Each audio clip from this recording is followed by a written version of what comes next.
Muy buenas tardes. En el marco del 25N,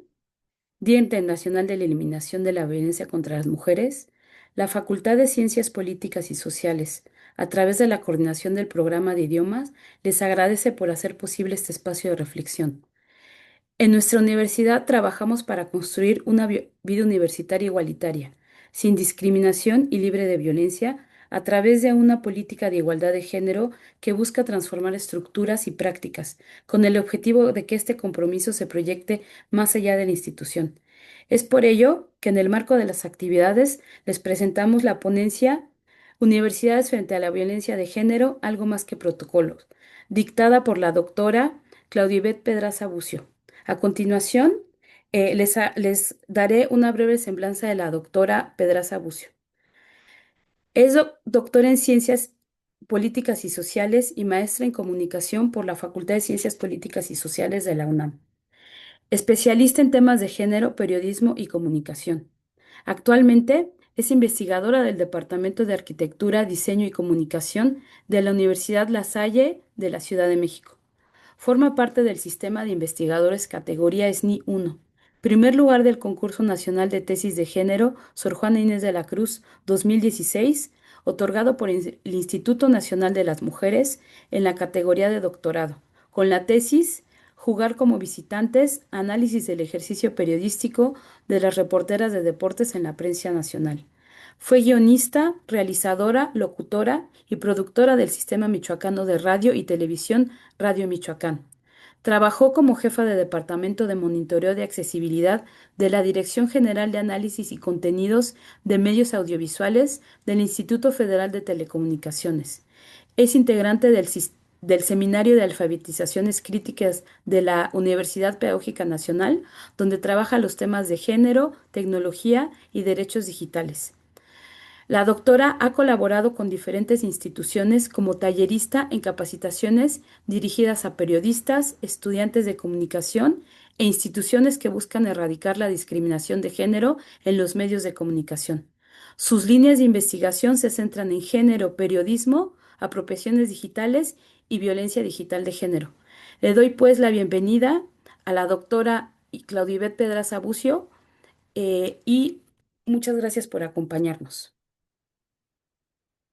Conferencia Universidades frente a la violencia digital de género, algo más que protocolos. Buenos días, pues presento el día de hoy este diálogo en torno a el papel de las universidades frente a la violencia digital. Solemos pensar la violencia digital como un problema que es personal, es decir, que corresponde a cada usuario o usuaria enfrentar, prevenir, cuidar, acompañar, pero que cuando vemos las características que tiene esta violencia y los contextos en los que se presenta, pues nos damos cuenta de que involucra el quehacer de muchas otras instituciones. Particularmente en esta jornada del 25N, que la UNAM hace o abre estos espacios para hablar de la violencia hacia las mujeres, nos parece importante hablar de la violencia digital porque usualmente tendemos a separar lo que pasa en el espacio digital de lo que nos ocurre en la presencialidad. Entonces, yo quisiera iniciar esta plática diciendo que las tecnologías digitales no son solo herramientas con las que hacemos cosas, con las que redactamos textos, con las que subimos fotos, con las que nos comunicamos, sino que también son espacios que habitamos, es decir, parte de nuestra identidad, parte de nuestro quehacer cotidiano, está vinculado a todos los espacios digitales. Y cuando yo hablo de que habitamos los espacios digitales, pudiera parecer que es como una idea futurista, ¿no? Como la que aparece en la imagen, donde todo el tiempo estaríamos conectados con estas tecnologías, pero en realidad habitar las tecnologías digitales es más como esto, ¿no? Es más como compartir lo que somos, lo que nos interesa, los momentos que vivimos, las personas que son importantes para nosotros. Es también este espacio en el que habitamos donde podemos compartir nuestra vida cotidiana de múltiples maneras y donde damos cuenta de aquello que nos impacta en el día a día. Y es también un espacio donde hemos podido, al habitarlo, alzar la voz, colaborar, ser solidarios, oponernos, resistir, denunciar ante las diferentes injusticias, catástrofes o vulneración de derechos que ocurren tanto en el espacio digital como fuera de él. Entonces, habitar el espacio digital, como yo decía, involucra pues compartir parte de nuestro actuar cotidiano y de nuestro ser en cada una de las plataformas en las cuales vamos dejando huella. Entonces, sí, a través de las plataformas nosotros interactuamos con otros, interactuamos con la sociedad en formas que la propia plataforma determina, pero también con contenidos que son importantes para nosotros. Y es en esta interacción y en este juego que tenemos con las plataformas donde ellas nos marcan ciertos formatos, ciertas formas, pero nosotros vamos apropiándonos de esos formatos y formas para colocar lo que para nosotros resulta trascendental, que surgen problemáticas sociales como la violencia digital de género. Entonces, esta consigna de lo virtual es real, me parece que es muy importante recordarla, sobre todo en el marco de esta dicotomía que yo hablaba al principio, por la cual solemos disociar lo que ocurre en las plataformas con lo que nos pasa en la presencialidad. En realidad, la virtualidad es parte de esa realidad que enfrentamos en el día a día. No estamos desconectados del todo nunca. Ya una parte de lo que somos se quedó en esas plataformas y sigue interactuando aunque nosotros no estemos usando los dispositivos. Sigue a disposición y al alcance de cualquier otra persona que esté en nuestro círculo de contactos o incluso que no lo esté, aunque nosotros no estemos cerca de las computadoras o los teléfonos celulares. Es decir, la virtualidad es hoy en día una parte o una dimensión de la realidad en la cual nos movemos las personas. Entonces, considerando esto, es que cuando hablamos de la violencia digital, tenemos que reconocer que las dinámicas que se articulan en las plataformas sociodigitales son particularmente específicas y tienen características que no se comparan con las que ocurren en la presencialidad, aunque se trate, aunque se trate de lo mismo o por mucho que se parezca a lo que ocurre fuera de la presencialidad.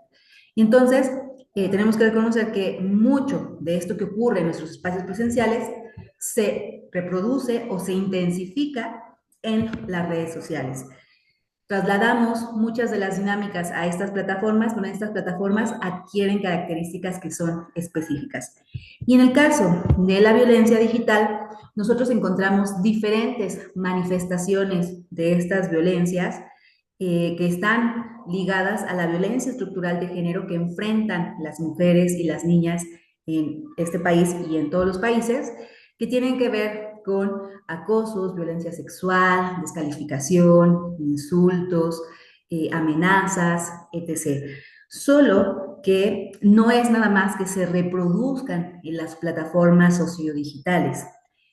Es que en estas plataformas alcanzan dimensiones, se viven de diferente forma y generan impactos que son distintos y específicos a los que se enfrentan fuera de la virtualidad. Entonces, estas características que tienen las plataformas hacen que las violencias digitales sean particularmente difíciles de erradicar y de atender. ¿Cuáles son estas características que me gustaría resaltar para entender esta potencialidad de la violencia digital de afectar la vida de las personas? Bueno, en primer lugar, el anonimato. Las plataformas sociodigitales permiten que cualquier persona pueda interactuar con otros usuarios o usuarias sin tener que revelar su identidad. Y esto hace que cuando se trata de prácticas de violencia digital, las personas que la enfrentan no tengan la certeza de quién es quien está ejecutando esos actos o esas agresiones. En un segundo momento, otra de las características que me gustaría destacar de las plataformas digitales es la replicabilidad, es decir, esta capacidad que tienen estos espacios digitales de hacer que una práctica de violencia se repita una y otra vez a partir del diseño de la propia plataforma. Es decir, cuando una mujer recibe un insulto a través de una red social, cada que alguien le da like, cada que alguien comparte nuevamente ese insulto, cada que alguien toma una imagen de ese insulto y lo postea, de alguna forma está repitiendo ese acto de agresión contra las personas que lo enfrentan. Además, las plataformas se distinguen también por su itinerancia, es decir, un mensaje que se produce en un espacio determinado o en una plataforma específica puede viajar a cualquier otro espacio o plataforma sin ningún problema por la facilidad que tienen los mensajes codificados en ceros y unos para poder adaptarse a cualquier tipo de plataforma. Entonces, un mensaje que nos puedan haber puesto en un muro de Facebook donde nos insultaban puede fácilmente convertirse en una fotografía que después circule en una plataforma como X o de la que después se haga un video en una plataforma como TikTok y que aparezca eventualmente en un portal de noticias dependiendo de la repercusión que tenga ese mensaje. Entonces la itinerancia hace que sea muy difícil rastrear dónde se siguen produciendo estos actos de agresión porque los mensajes pueden viajar de plataforma en plataforma. Y por último, la permanencia, ¿no? Este dicho de que lo que está escrito en Internet está escrito, pues, con tinta imborrable, de alguna manera se relaciona precisamente con esto, con que aun cuando nosotros logremos bajar cierto contenido, borrarlo, moderarlo en alguna de las plataformas, la itinerancia hace que sea muy complicado poder borrar todas las réplicas o todas las huellas de ese mensaje en los diferentes espacios de la red. Entonces, algo que ocurre en Internet es muy difícil que se pueda borrar y cuando se trata de prácticas de violencia, cuando se trata de agresiones, esa permanencia hace que la posibilidad de ser nuevamente víctima de la violencia, cada que ese mensaje vuelva a salir a la luz o cada que alguien vuelva a encontrar ese mensaje, pues sea permanente. Entonces, cuando nosotros consideramos estas características, pues entendemos por qué la violencia digital resulta más complicada de prevenir y atender por las características que tienen estas redes y plataformas sociodigitales, ya que a diferencia de otras prácticas de violencia de género que tienen marcos de atención y acompañamiento, pues hay posibilidad de identificar, de parar, de poder contener esa agresión. Pero en el caso de la violencia digital, resulta mucho más complejo darle seguimiento, poder prevenir, poder tener contacto con quien es la persona agresora y por lo tanto poder de alguna manera erradicar esta violencia. Y en ese sentido, pues yo he hablado de violencia digital de forma general, sin hacer este corte de género, porque si miramos la dinámica de las plataformas, pues podríamos decir que cualquier usuario o cualquier usuaria es susceptible de enfrentar este tipo de prácticas de violencia porque son parte del paisaje cotidiano de las redes y de las plataformas. Pero cuando nosotros vamos analizando qué pasa con estas prácticas de violencia, quién las recibe, qué tipo de prácticas recibe, cómo se generan los impactos de las personas que reciben este tipo de agresiones, pues vamos a ver que se trata de un problema en el cual el género es determinante. Y entonces, ¿por qué tenemos que mirar esto como un problema de género? Si los datos, por ejemplo, del módulo de ciberacoso del INEGI del año pasado, nos decía que un 23% del total de personas usuarias de Internet en el país han enfrentado alguna práctica de violencia, lo que nos diría que la enfrentan por igual, entre comillas, hombres y mujeres. De ese 23% de personas usuarias de Internet en el país, casi 10 millones son mujeres. El porcentaje o la diferencia de hombres que enfrentan prácticas de violencia frente a esta cantidad de mujeres no es radicalmente significativa, es decir, no hay una gran diferencia,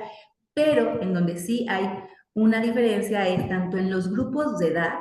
como en el tipo de prácticas que enfrentan hombres y mujeres en el espacio digital.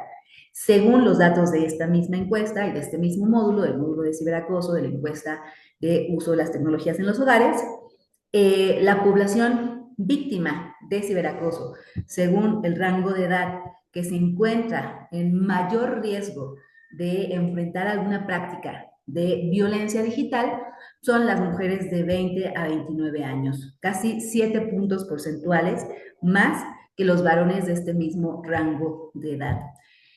Seguido de las mujeres de 12 a 19 años, con un 30.1, lo cual nos habla de que son, sí, los rangos de edad donde más mujeres usan las tecnologías, pero también donde esta violencia estructural pues se articula para generar diferentes prácticas que atentan contra su derecho de usar las tecnologías. Y subrayo esto de 20 a 29 años y esto de 12 a 19 años, porque son precisamente las edades en las cuales están las estudiantes con las que nosotros convivimos y trabajamos en el día a día. Es decir, son jóvenes de secundaria, preparatoria y universidad quienes están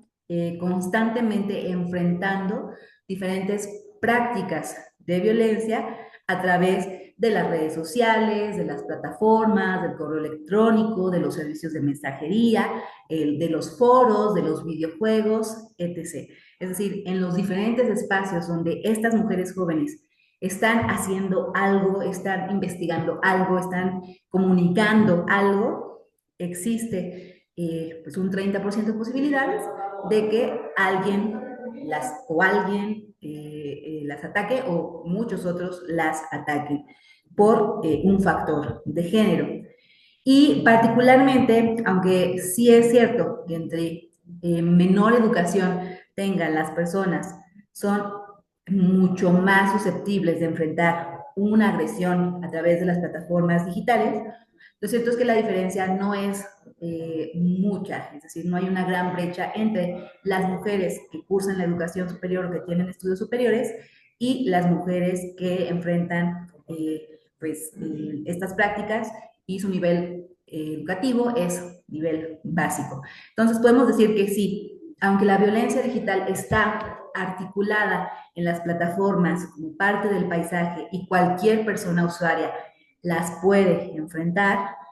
o puede enfrentar estas prácticas, lo cierto es que las mujeres, en particular las mujeres jóvenes, son susceptibles, perdón, de enfrentar una mayor cantidad de prácticas y de formas que son específicas y marcadas por el género. En nuestro país, abro aquí el paréntesis para hablar un poco del marco normativo, esta violencia ya está contemplada tanto en el Código Penal Federal como en la Ley de Acceso de las Mujeres a una Vida Libre de Violencia. Su incorporación como una modalidad de violencia es relativamente reciente, apenas en el 2021 se incorporó la figura de la violencia digital de género como toda acción dolosa que se realiza mediante el uso de las tecnologías de la información y la comunicación que cause daño a la intimidad, privacidad y dignidad de las mujeres. Esta definición de la ley, que como digo, la reconoce como modalidad a la violencia digital de género, es decir, como un espacio donde se articulan prácticas de violencia de género,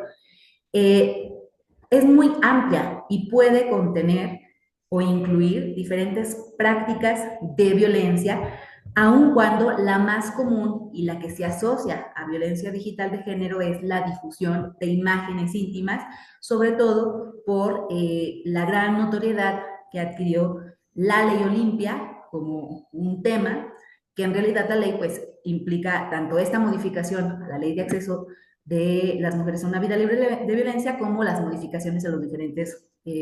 recursos judiciales, en este caso el Código Penal. Y si bien no hay una ley, sino un conjunto de modificaciones a las leyes, el hecho de que sea el caso de Olimpia, el que sea representativo de esta iniciativa de ley, hace que se piense que solo la difusión de imágenes íntimas es violencia digital de género. Pero en esta definición, en realidad, caben todas las prácticas que de alguna manera atentan contra la dignidad, la libertad, los derechos de las mujeres. Una de las cuestiones que hace difícil precisamente la atención a la violencia digital de género es que las prácticas por las cuales se violentan a las mujeres son muy variadas, todo el tiempo están evolucionando y se van sofisticando y además se nombran desde muchas nominaciones o muchas etiquetas, muchas de ellas en inglés, que va haciendo que sean muy difíciles de identificar, ¿no? Hablamos de grooming, hablamos de outing, hablamos de doxing, ¿no? Hablamos de los packs y otra serie de marcadores o etiquetas que al no ser nombrados como violencia digital de género, diluyen de alguna manera la gravedad y responsabilizan de manera individual a las usuarias o a la comunidad usuaria de eso que enfrentan. Cuando en realidad esta violencia es parte de este continuum de violencia de género que enfrentan las mujeres. Y entonces, en este margen de cualquier práctica que cause daño a la dignidad de las mujeres a través de las tecnologías digitales, pues tenemos prácticas que van asociadas a discursos discriminatorios y sexistas, algunos que llegan a vincularse incluso con discursos de odio. Tenemos prácticas de vigilancia hacia las mujeres que se ejecutan a través de las tecnologías, prácticas de acoso que se replican también en el espacio digital. Tenemos prácticas de suplantación de identidad,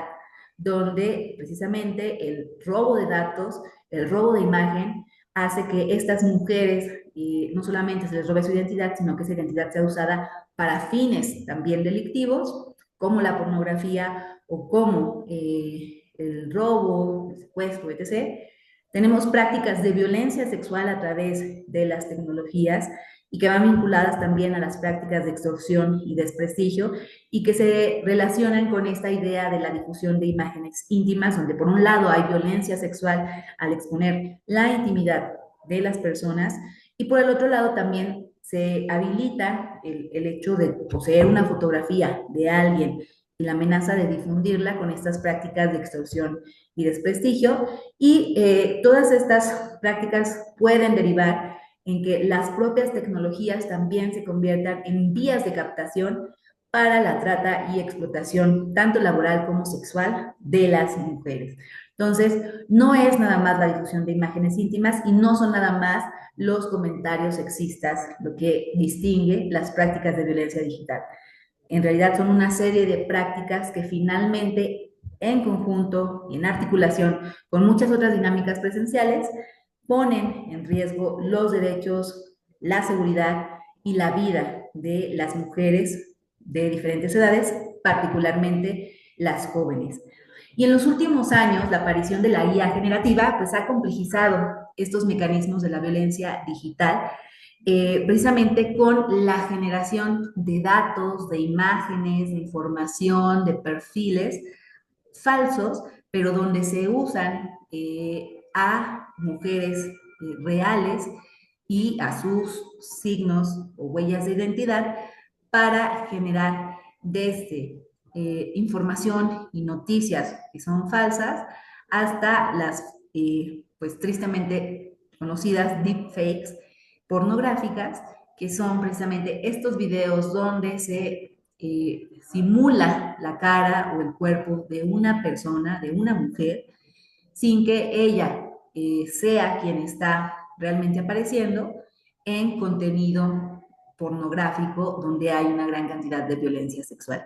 Y frente a estas formas tan emergentes, nuevas y complejas, los vacíos legislativos pues hacen que sea muy complicado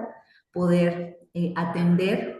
este tipo de prácticas por la vía legal. Hay toda una discusión actualmente al respecto de si, bueno, de cómo se debe atender esta violencia, porque hay incluso quien señala que pues, las deepfakes no serían como tal violencia sexual, porque es una simulación, pero en este caso se usa la imagen, la corporalidad, la identidad de alguien para reproducir un acto de violencia sexual a través de imágenes, videos generados por la inteligencia artificial que siguen atentando contra la dignidad, la intimidad, la privacidad, la imagen de las mujeres. Entonces, algo que suele siempre hacerse énfasis es en que esta violencia digital no se queda en las pantallas, sino que las trasciende. Es decir, ya sea un insulto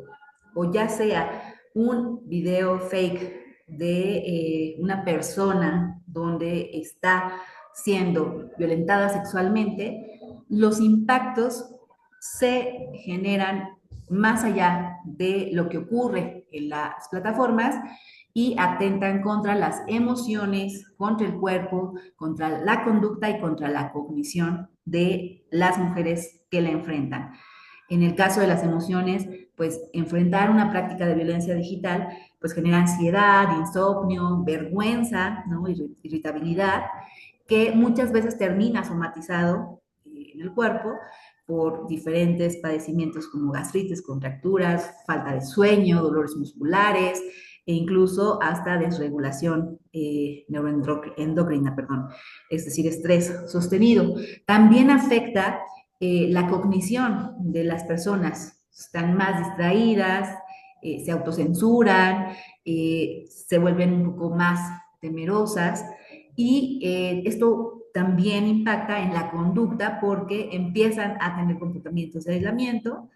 empiezan a retraerse de los espacios digitales, terminan por mutear, bloquear o eventualmente salir de redes sociales y de otras plataformas y van desertando de participar activamente en las redes o en las plataformas sociodigitales. Todo este panorama nos habla específicamente de cómo la violencia digital, precisamente por este componente de género, tiene impactos y tiene prácticas diferenciadas cuando se ejecuta contra las mujeres. Y esto, como decíamos, es o tiene mayor prevalencia en este grupo o en este sector etario de mujeres jóvenes y específicamente de mujeres universitarias. Pero bueno, pues la pregunta que aquí surge es, bueno, ¿por qué esto es un problema de las universidades si las plataformas en apariencia no son parte del espacio universitario? Para poder un poco hablar de por qué esto es un problema también de las universidades, les quiero platicar acerca de un proyecto que realizamos hace un par de años con 11 universidades de diferentes partes del país, entre ellas la Universidad Autónoma de Querétaro, la Universidad Pedagógica Nacional, la Universidad de Sonora, la Universidad de Veracruz, la Universidad La Salle, que es a donde yo pertenezco, y encontramos datos que nos revelan la importancia que tiene el espacio universitario en la prevención y en la atención de la violencia digital. Los datos que ahora les voy a presentar tienen que ver con ese estudio y lo que hicimos en este trabajo con diferentes colegas investigadoras fue levantar primero una encuesta al respecto de las prácticas de violencia que enfrenta la comunidad universitaria para después poder diseñar intervenciones, talleres o algún otro tipo de intervención con las jóvenes estudiantes a fin de darles algunas herramientas para poder erradicar estas prácticas. Y lo que nosotros encontramos fue, en primer lugar, que hay un desconocimiento de las prácticas de violencia digital, es decir, muchos y muchas estudiantes no tienen la certeza de qué es una práctica de violencia digital o si de que eso que han vivido a través de las plataformas es una práctica reconocida de violencia digital. Entonces, como pueden ver, cuando nosotros preguntamos a los y las estudiantes, el mayor porcentaje de mujeres parece decir que sí, pero hay un porcentaje importante también que no sabe si alguna vez ha visto o ha ejercido o ha vivido alguna práctica de violencia digital. Lo que nos habla precisamente de que este desconocimiento es el que muchas veces hace que esas violencias no sean atendidas más allá de no ser registradas. Como decíamos, si nosotros vemos la gráfica anterior, no hay pues una diferencia muy grande entre hombres y mujeres que saben, no saben o han enfrentado o vivido alguna práctica de violencia digital. Sin embargo, sí es una violencia cualitativamente muy distinta. Estas es como todas las prácticas por las que nosotros preguntamos, y digo, ahorita no se ve, lo veremos a mayor detalle en la siguiente diapositiva, pero a manera de ilustración, creo que justo nos ayuda para ver cómo la intensidad de las prácticas y el tipo de prácticas varía dependiendo del sexo. En el lado, digamos, derecho de la pantalla se puede ver las gráficas o los porcentajes correspondientes a las estudiantes y en el otro lado las gráficas correspondientes a los estudiantes varones. Y como se pueden dar cuenta, el amarillo es el que indica a mí me pasó alguna de estas cosas y el porcentaje de mujeres a las que les han ocurrido diferentes actos o prácticas de agresión que están enlistadas es mucho mayor que el porcentaje amarillo que representa la gráfica de hombres. Y también han sido en mayor proporción eh, testigos de este tipo de prácticas y bueno, digamos que hay un porcentaje importante de personas que pues no les ha tocado enfrentar este tipo de prácticas. Ahora, cuando nosotros observamos cuáles son las 5 prácticas que más enfrentan las mujeres frente a las que más enfrentan los hombres, nos vamos a dar cuenta tanto de la diferencia en intensidad como en cualidad.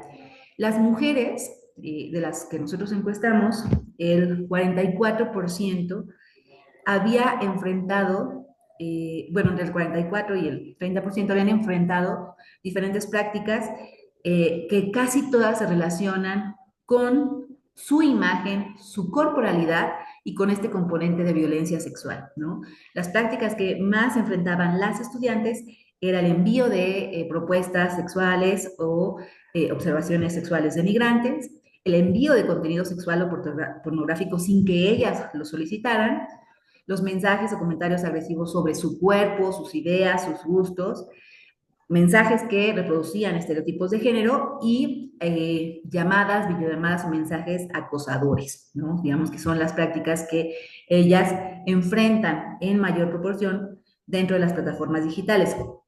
Mientras que en los varones no solamente era una tercera parte del porcentaje de mujeres que enfrentan agresiones, sino que además la agresión que en ellos era más intensa eran los mensajes o comentarios agresivos sobre su cuerpo, sus ideas o sus gustos,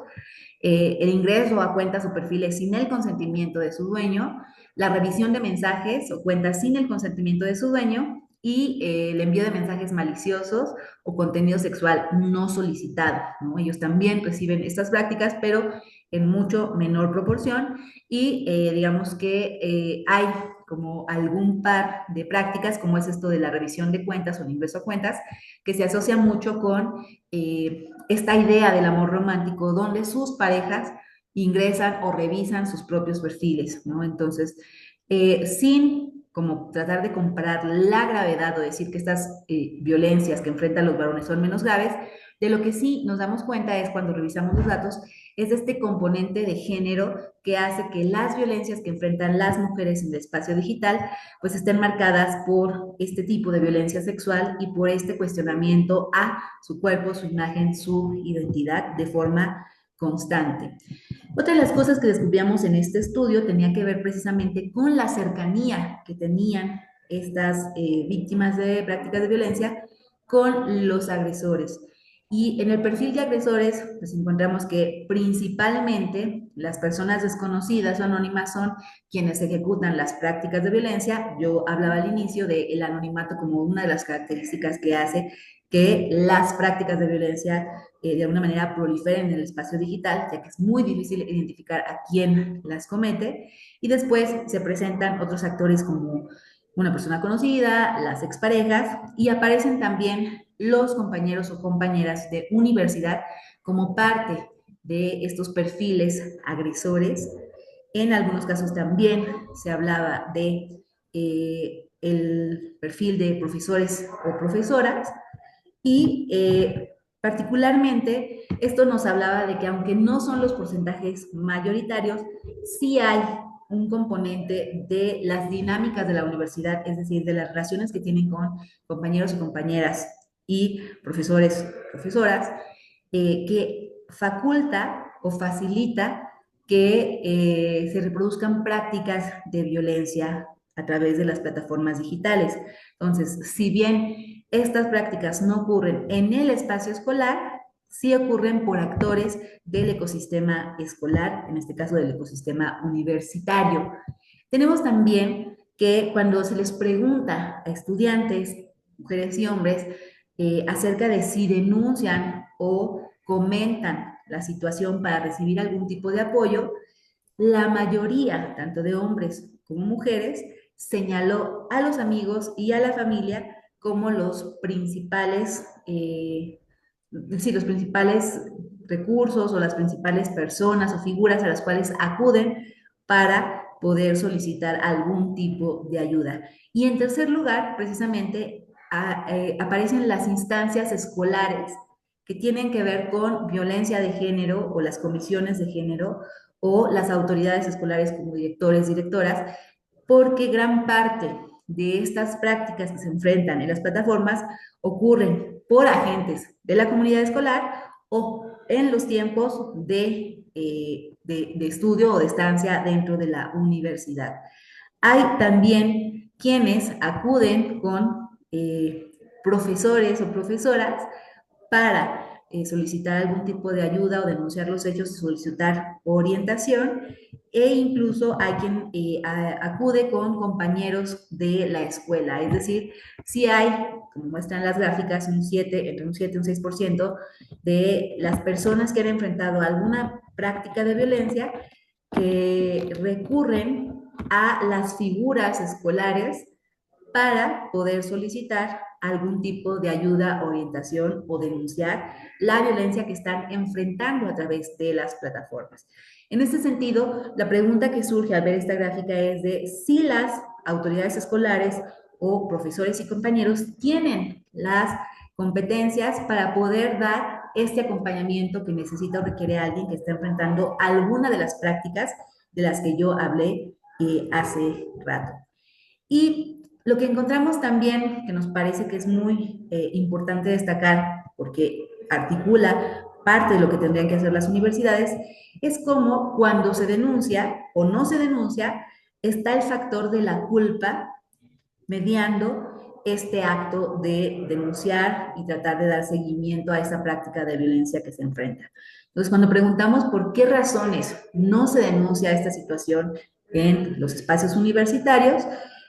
una buena parte de mujeres y una mayor parte de hombres decían, no lo consideré necesario, más bien no lo consideré como algo grave. Otro porcentaje también importante, entre el 21 y el 23%, señala que no supo cómo hacerlo, y los porcentajes se empiezan a variar a partir de esta respuesta, particularmente en las dos siguientes. El 16% de las mujeres y el 13% de los hombres dicen que sentían pena y temor a denunciar, y el 12% de las mujeres y el 7% de los hombres señalaron que sentían que era su culpa el que hubieran recibido como esa interacción agresiva. Es decir, había un sentimiento de culpa, es decir, un proceso de culpabilización, donde ellos asumían que nada de estas prácticas de agresión, sea un mensaje con contenido pornográfico, sea un insulto o sea una práctica de difusión de imágenes íntimas, nada de eso les hubiera pasado si ellos no hubieran hecho algo antes. Y hay un porcentaje también importante de considerar, que es el 8%, tanto de hombres y mujeres, que señalan que no denunciaron porque los convencieron que no era necesario denunciar o porque les dijeron que era su culpa y, por último, que no les creían. Es decir, en las razones para no denunciar hay un sentido de responsabilizar a la víctima, de culpabilizarla de las prácticas que enfrenta a través de las plataformas, y considerando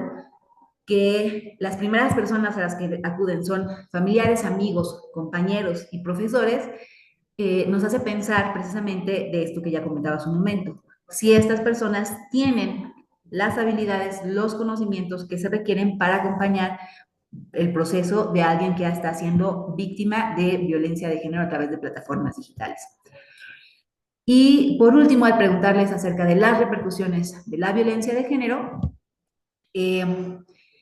veíamos una diferencia importante entre los hombres y las mujeres universitarias, porque el 17% de los varones señalaba que había afectado su autoestima o la relación con su cuerpo, pero este porcentaje era mayor, se elevaba al 25% cuando se trataba de mujeres. Como yo decía hace un momento, la violencia también se somatiza y afecta la propia percepción que tenemos nosotros de nuestro cuerpo, de nuestra imagen, de nuestra identidad.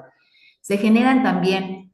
sentimientos de vigilancia e inseguridad en un porcentaje que es mayor en las mujeres y también se señalan afectaciones emocionales y depresión en porcentajes mayores para las mujeres.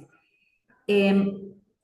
una de las cosas que también veíamos en este aspecto de las repercusiones es que todo esto termina por provocar que las mujeres sean menos activas en las redes sociodigitales, que compartan menos contenidos después de que han enfrentado alguna práctica de violencia digital.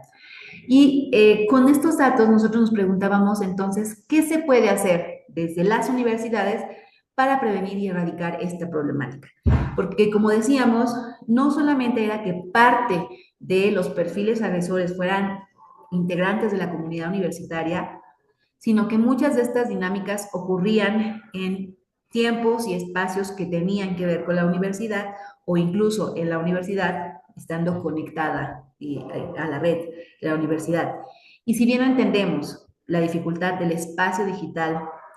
de ser considerado como parte de los espacios universitarios, lo cierto es que nuestros y nuestros estudiantes están conectados mientras están en la universidad y les van a ocurrir estas prácticas, por lo cual sí hay una responsabilidad para prevenir y erradicar esa problemática.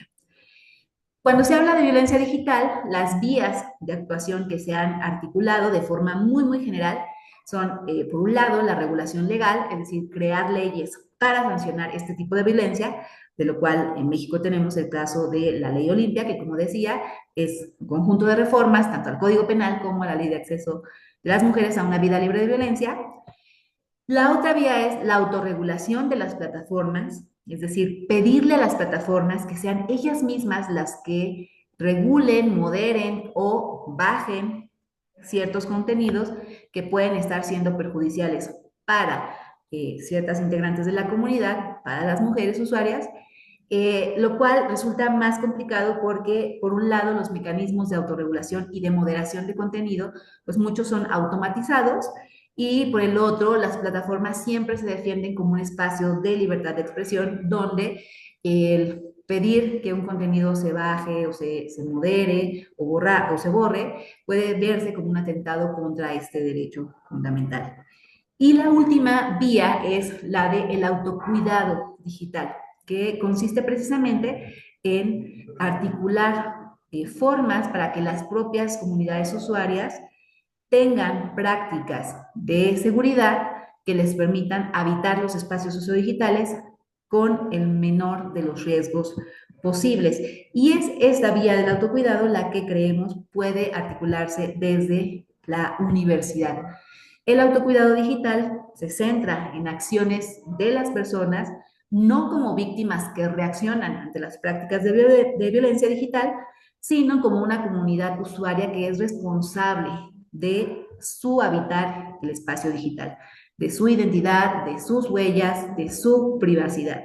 El autocuidado digital, a diferencia de esta idea de la ciberseguridad, parte de colocar en el centro a las personas. Desde el paradigma de la ciberseguridad o de la seguridad digital, lo que se coloca en el centro son los aparatos, los sistemas y la información. Se trata de proteger las computadoras, los celulares, las bases de datos con una serie de tácticas, de mecanismos, incluso de software y aplicación que haga que para cualquier persona sea difícil vulnerar el sistema o el dispositivo o la base de datos. En el caso del autocuidado digital, lo que se coloca en el centro, lo que se busca proteger es la vida de las personas y hablamos de esa vida que tienen dentro del espacio digital. Y en este sentido, eh, el autocuidado digital necesita fomentar tres tipos de habilidades en las comunidades usuarias, que son las habilidades primero instrumentales o tecnológicas, es decir, cómo usar las tecnologías digitales están relacionadas directamente con el dominio técnico y práctico de las plataformas, el software, los dispositivos digitales.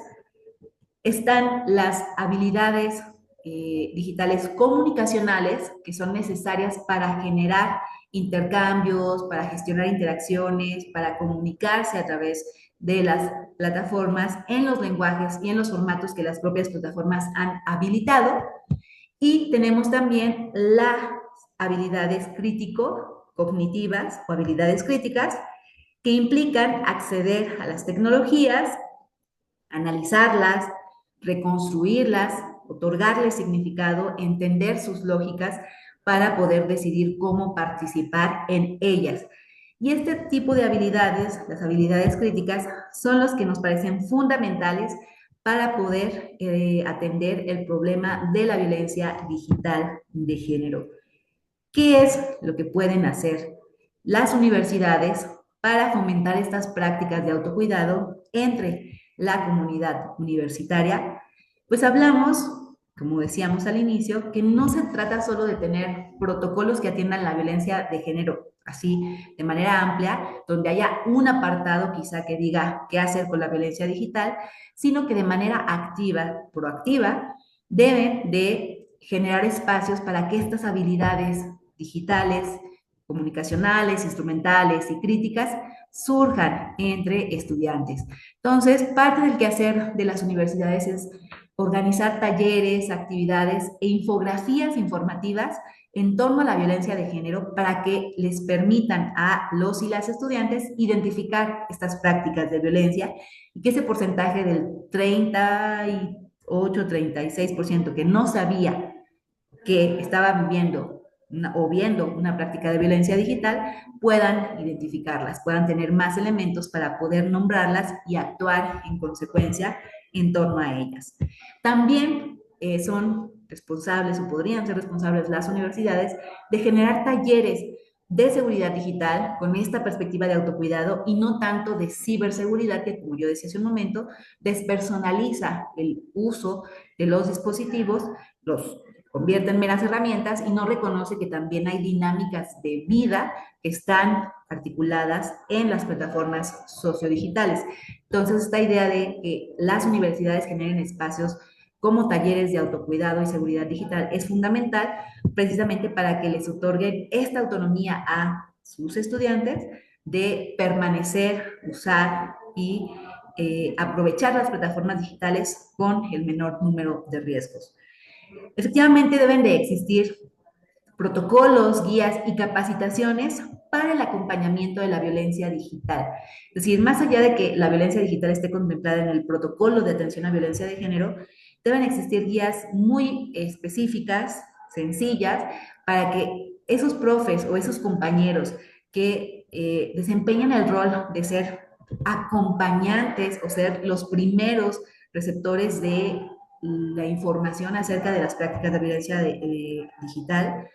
es decir, que esos que son quienes escuchan a las estudiantes cuando llegan y les platican lo que les acaba de pasar, sepan cómo actuar, sepan qué decir, sepan cómo orientar, sepan cómo detener las agresiones, sepan cómo contener. Y me parece que esos materiales son muy necesarios porque, como veíamos, pues casi el 20% de la comunidad que enfrenta alguna agresión acude con figuras escolares para recibir algún tipo de acompañamiento y orientación. Creo que también es parte de la responsabilidad universitaria generar espacios seguros para compartir experiencias y soluciones que permitan que estas prácticas, sobre todo cuando se dan en contextos muy específicos, se puedan erradicar. Y me parece que además de lo que tiene que ver con la violencia digital, se tendría que también articular en el quehacer universitario charlas informativas en torno a la relación de las tecnologías sociodigitales con otros temas que habilitan la violencia digital en plataformas, como lo es el amor romántico, como lo es el respeto a la privacidad, como lo es la educación sexual y la propia gestión de la identidad digital. Es decir, cuando nosotros hablamos de violencia digital de género, encontramos que muchas de las causas o de los motivos por los cuales se originan tienen que ver con aspectos como las relaciones personales, la idea de la propia identidad, la educación sexual y las experimentaciones que se hacen a través de las plataformas o el desconocimiento de lo que implica la privacidad en los intercambios que se realizan a través de las plataformas. Entonces, no se trata solamente de generar talleres para aprender a resguardar información o resguardar el perfil en las tecnologías o a través de las tecnologías, sino también de organizar espacios donde se pueda reflexionar sobre cómo las tecnologías se relacionan con otras dinámicas de nuestra vida, como lo son el amor, como lo son las relaciones, como lo son la propia sexualidad, como lo es la imagen, como lo es la relación con el entorno, etc. Yo quisiera cerrar esta charla diciendo que, pues si el espacio digital es un espacio que habitamos, al igual que el resto de los espacios, y este día nos lo recuerda, necesitamos, requerimos, exigimos que sea un espacio en el que podamos habitar sin violencias. Es nuestro derecho y además el permitir que exista violencia digital en redes y plataformas no solamente nos violenta, sino que también impide que accedamos a muchos otros derechos que son posibles a través, con y en las tecnologías, como lo son la educación, la libertad de expresión, la participación política, el trabajo, la posibilidad de conectarnos con otras comunidades, la posibilidad también de encontrar ayuda para diferentes problemáticas sanitarias, personales, psicológicas, etc. Es decir, en las plataformas existen muchas posibilidades de poder acceder a diferentes derechos de las mujeres y cuando en estas plataformas se permite la violencia digital, también se está permitiendo que esos derechos sean vulnerados. Muchas gracias por su atención. Muchas gracias a la doctora Pedraza Bucio por su contribución y no me queda más que agradecer profundamente la presencia de todas y todos en este espacio. Su participación y escucha refuerzan el compromiso colectivo de construir una comunidad universitaria más consciente, igualitaria y libre de violencia. Muchas gracias a todos.